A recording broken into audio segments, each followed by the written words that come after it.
Hello and welcome back to the channel. Springtime is around the corner, things are unthawing, and I am doing my best to get back on a regular posting schedule. Anyway, I would love a rug for my room, and that's what I'm going to be working on as we finally finish up it's a little bit more than six this time, but these last couple of books from my 2025 reading journey. This is the first panel that I've done. This was like the first thing, no, this was the third thing that I wove, and it looks pretty nice. I have a second one already going. So, yeah, let's get into the books and let's get started. Okay, so I'm going to level with you guys. I have so many things planned out but not finished yet, and with the new job, I kind of forgot to keep working on the craft. But I am trying to get at least a semi-regular posting schedule, and I do want this book series finished before February. So there might be just some regular random things on the screen that aren't me, and that's how we're gonna do it this time. Hope you don't mind too much. In the next video, which will be the start of our 2026 reading, will be a little bit more, semi-regular. Anyway, let's get into it. Thanks, and here's me working on the craft at least a little bit more in this video. Okay, so I've started it. I tried something different with this one here on the left, and it didn't quite work out. I'm still gonna use it and keep it, but I think I am just gonna continue with my original way of doing it because that seemed to work better. And yeah, this color changing yarn I don't have a lot of, so like those green threads at the end are like one of the solid color yarns that I have. And I'm mostly just hoping that like I can get enough of the color changing one to make it the size that I want. But yeah, that's it. Alright, let's get started. So book one is going to be In the Lives of Puppets by TJ Klune. And I don't think this was the first book that I read by him, but I know it was one of the first while I was waiting to read the main series books.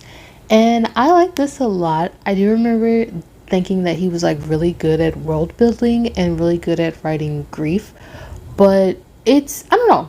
I don't think I would have picked it up had I not been trying to get like a familiar sense of the writer to compare it to the main series because of all the hype it had. But I am glad that I read it and I do like it. So this one I would give a solid B tier, B plus. I think it's pretty good and really cool. Okay, so book two is going to be Oye by Melissa Mogolian. I hope I said that right. I probably didn't.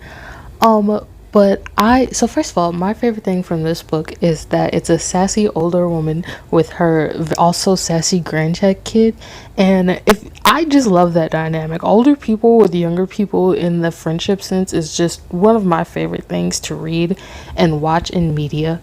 But this book is great. If you like reading the family dynamic of not of like going on a different path or not really fitting in but still wanting to be part of the family, still loving that family and trying to make it make sense, you'll like this book.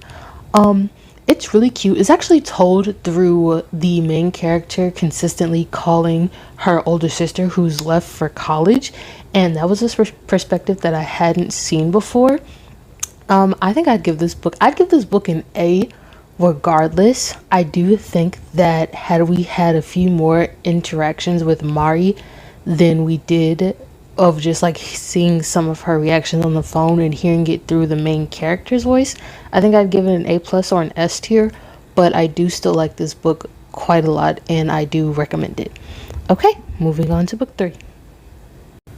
All right, book number four, The Road to Tender Hearts by Annie Harrington. You can see it on the screen. This when I read that I had to review this book again, the first note that I wrote was send help. This book, you have to have a very dark sense of humor and be really hopeful at the same time to read this book. And I don't think that that's exaggerated by the fact that I had this in audiobook format. At every turn, something bad happens, and there is just enough hope in this book that makes you want to continue turning the page. Now, I am also someone who, like, I was already in a depressive episode or going into one.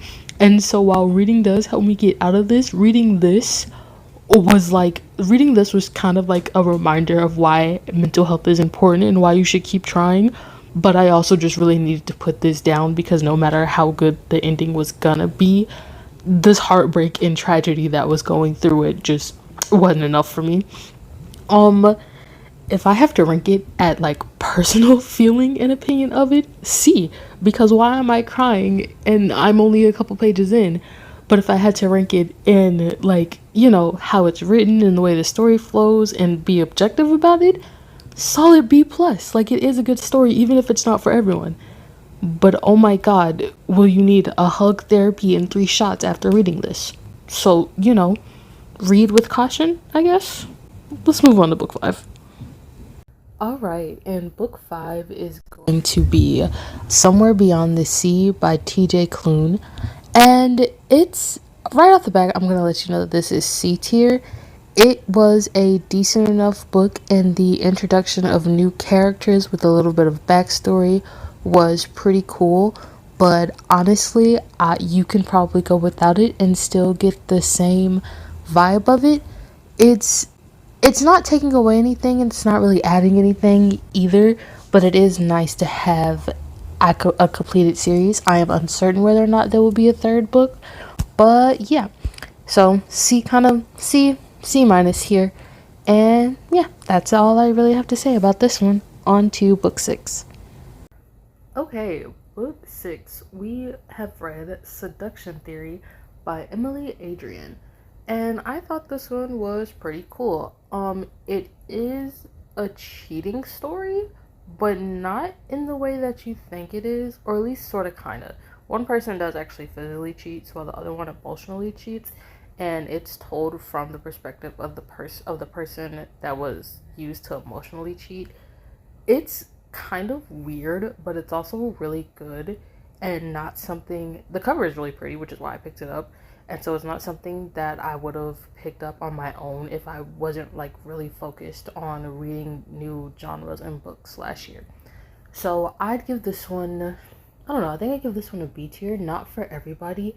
And I don't know, it kind of like led into my era of really weird short little books, which ended up being pretty cool. So I think B tier is pretty good for this. Okay, and now for the book that I officially read as the last book for 2025. It was Gold Diggers by Sanja Satin. Like I said that right, but I am trying. Now, to be fair to this book, I don't really seek out magical realism, and this was a first for me in that genre. I think maybe had I started with something else, then I would have enjoyed it a bit more. But for me, it was it kind of left a lot to be desired. Like, I enjoyed the backstory and having the world build around it and, like, the reasons for it being presented. But I do think a lot of that could have been put into the actual story. And I just feel like, had it been written different with a little bit more action and a little bit more look into the use and how and why and what more of what went wrong and went right to keep it, keep it in the character's head as they progress through school. I would have liked to see that a lot more. I think I'd give this a C just personally, but if for like how it's written in another genre, I'd probably give it like a C plus. I do think that was really nice though. And now to move on to the books that I read between Christmas, well, like right after Christmas up until New Year's Eve. This is what I kind of like to call no man's land kind of type of thing. And these are, oh, and as well as my rapid fire that I tried to squeeze in right before the new year came about. Okay, I'm going to level with you. Just like how I read these books, this section is going to be a little bit speed ran because I'm not feeling that great, but I'm not going to leave you guys hanging. So, the first book that made it into our speed dash was, it's not the Night Shift Society, it's the Third Shift Society. and it's actually a webtoon, but the first volume was in my local library and I picked it up, and it was so good. The art of it, the style of it, and the way that you don't really feel like you're missing much while working in it. Now, granted, I've only read volume one, so I don't have all of the world building lore, but honestly, not having that at the front and having the just roll with it attitude is so good that it kind of automatically makes me put this in A tier. But the relatableness of the main character and how like pretty reasonable and how the world is introduced to us as you go along and read it make it also just as good to read. Okay, the next book that I read, it was in audiobook format, and I finally got to listen to Welcome to Night Vale. Now, I do know that this started as a podcast first and then has been changed into a book. I'm not sure how the book differs from the podcast, but I did enjoy reading it. It gets a little too weird for me at times, so that has me putting it in B tier. But I do know that this is a very well loved series, and honestly, I'm intrigued enough to try and find the second book and to continue reading it. Okay, and then the last book that I read, which was actually, I believe I finished this either on New Year's, I finished it either on New Year's Eve or New Year's Day that very next day. But I read Beast of Carnival by Rosalia Rodrigo, and it was so good. The first thing I wrote in this was that it felt like coming home, and honestly, I don't know if I can describe it any better than that. I'm definitely going to say that if you go into this book reading it and are looking for that usual white savior trope that usually happens in a lot of stories with a black main character and white side character, you are not going to find that here. And I remember when I first saw it, there was a lot of discourse on the whole, I can't be racist. I have a black friend. And I feel like, honestly, you should show them this in the relationship between Adelina and Sophie and then see what they say after it. But yeah, 9 out of 10, amazing book. The only reason that I gave it a 9 is because we don't get to really see that reconnection between Sophia and her brother when they do finally get back to each other after all those years, and I would have really loved to see that. Maybe there'll be a second book. But yeah, that is all for me, and that is it, guys. Thank you so much for watching. Hopefully the next time that you see me will be it's probably won't be next week, but hopefully at the beginning of March I'll be doing a thing on thrift books because I've tried them out for the first time. And yeah, thank you so much for watching, and I'll see you later. Bye.